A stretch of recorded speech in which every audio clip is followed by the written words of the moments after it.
O Jornal da Justiça está de volta com a retrospectiva dos julgamentos de 2013.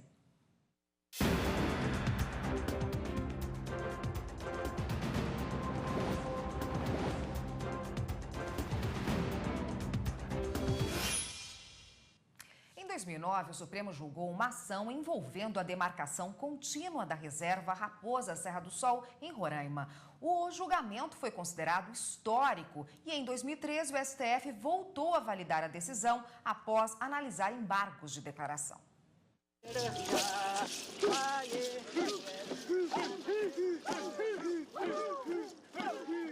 7 embargos de declaração questionavam as 19 condicionantes adotadas no processo que decidiu que a demarcação da reserva indígena Raposa Serra do Sol, em Roraima, deveria ser mantida conforme decreto presidencial e portaria ministerial, ambos de 2005. Entre os embargantes estavam fazendeiros, comunidades indígenas, o Estado de Roraima e o Ministério Público. Segundo eles, a decisão do Supremo era favorável à União em detrimento dos direitos indígenas.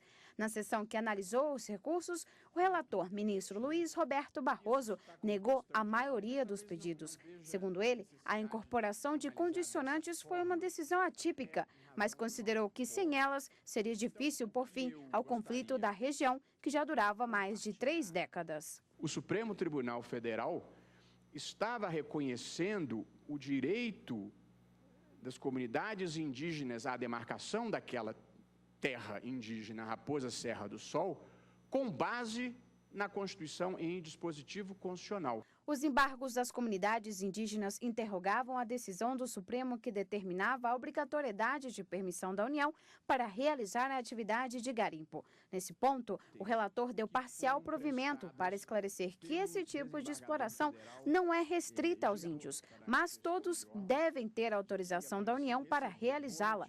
A única exceção é para os índios que têm o extrativismo presente em sua cultura.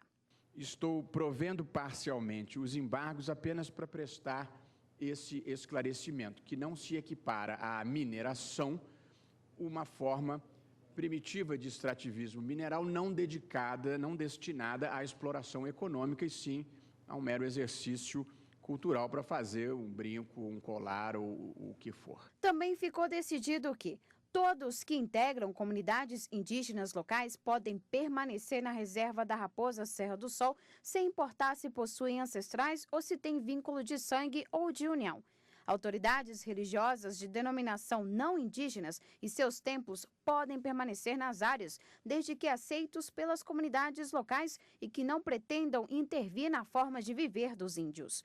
As escolas públicas estaduais e municipais podem continuar na reserva e tanto o Estado como os municípios devem seguir prestando serviços públicos nas áreas, respeitando as normas federais sobre a educação dos índios. Os não índios podem passar pelas rodovias públicas que atravessam a Raposa Serra do Sol sem ter o direito de usufruto sobre rios, lagos e riquezas da região. A construção de vias dentro da reserva está permitida se for beneficiar a população.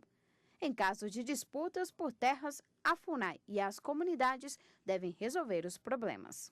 A configuração do dever de indenizar depende de pressupostos que devem ser examinados em cada caso concreto à luz da legislação pertinente. Portanto, eu nego o provimento aos embargos. Já sobre o poder vinculante da decisão do Supremo para outros casos que envolvam demarcação de terras indígenas, o plenário decidiu que o que vale para a Raposa não vale para outras terras indígenas quando juízes e tribunais analisarem outros processos com o mesmo tema. A decisão, portanto, vale apenas para a reserva em questão. O único item que gerou divergência entre os ministros foi um questionamento da Procuradoria-Geral da República. Segundo a PGR, não caberia ao Supremo traçar parâmetros abstratos de conduta.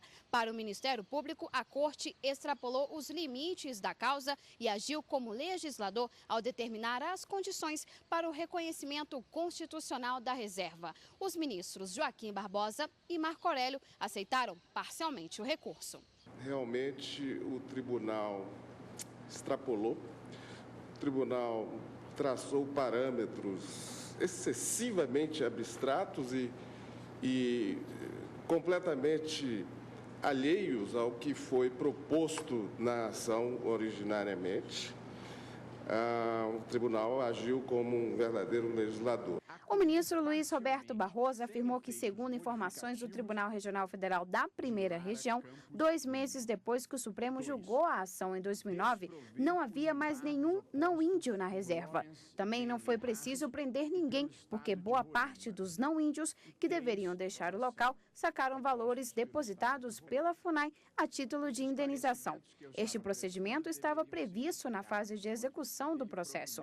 Os ministros aprovaram ainda uma proposta do relator que afirmou que, uma vez transitada em julgado a decisão dos embargos, a jurisdição do STF está encerrada.